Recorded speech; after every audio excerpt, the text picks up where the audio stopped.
I hate it when my brother Charlie has to go away. I hate it when my brother Charlie has to go away. My parents constantly try to explain to me how sick he is, that I am lucky for having a brain where all the chemicals flow properly to their destinations like undammed rivers.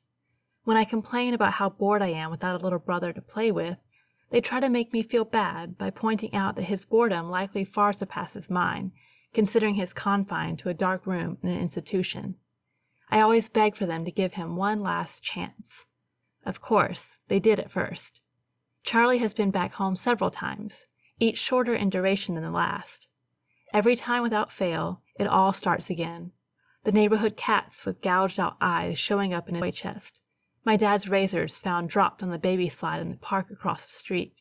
Mom's vitamins replaced by bits of dishwasher tablets. My parents are hesitant now, using last chances sparingly.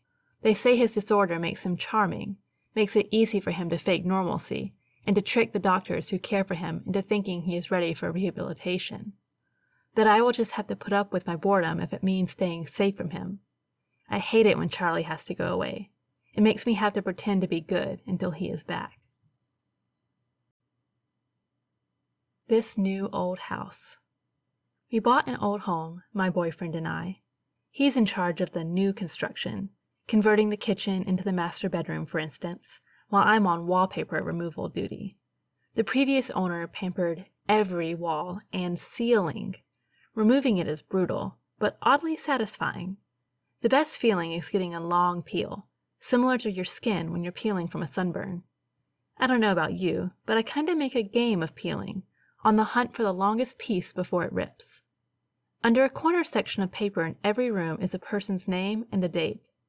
Curiosity got the best of me one night when I Googled one of the names and discovered the person was actually a missing person, the missing date matching the date under the wallpaper.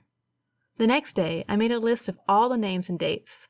Sure enough, each name was for a missing person with dates to match.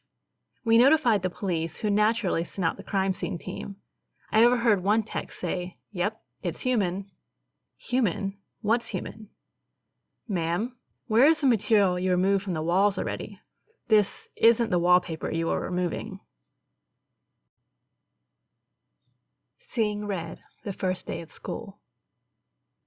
Everyone loves the first day of school, right? New year, new classes, new friends. It's a day full of potential and hope before all the dreary depressions of reality show up to ruin all the fun. I like the first day of school for a different reason, though. You see, I have a sort of power.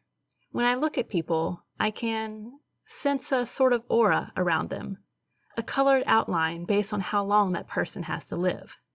Most everyone I meet around my age is surrounded by a solid green hue, which means they have plenty of time left.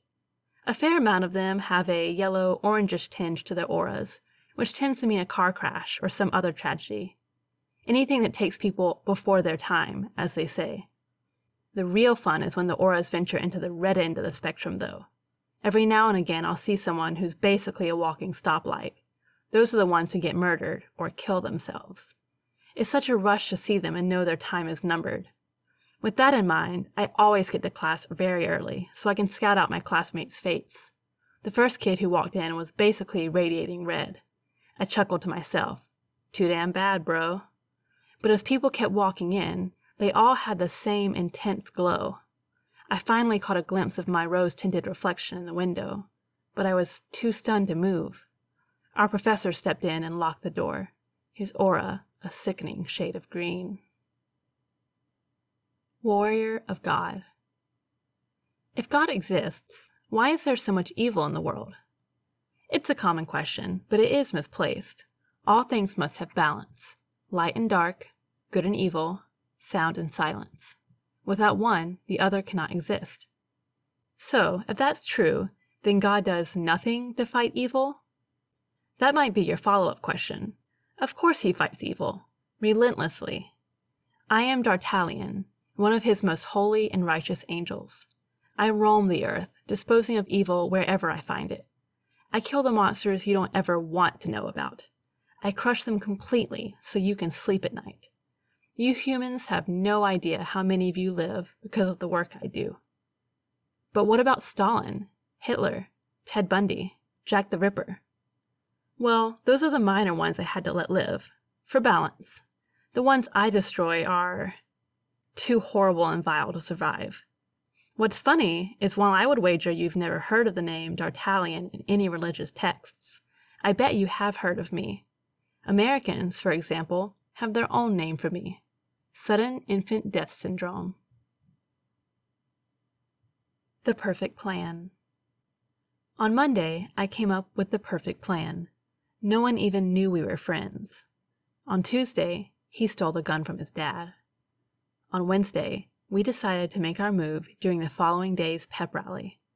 On Thursday, while the entire school was in the gym, we waited just outside the doors. I was to use the gun on whoever walked out first. Then he would take the gun and go into the gym blasting. I walked up to Mr. Quinn, the guidance counselor, and shot him in the face 3 times. He fell back into the gym, dead. The shots were deafening. We heard screams in the auditorium. No one could see us yet. I handed him the gun and whispered, "Your turn." He ran into the gym and started firing. I followed a moment after. He hadn't hit anyone yet. Kids were scrambling and hiding. It was mayhem. I ran up behind him and tackled him. We struggled. I wrenched the gun out of his hands and turned it on him and killed him. I closed his mouth forever. On Friday, I was anointed a hero. It was indeed the perfect plan.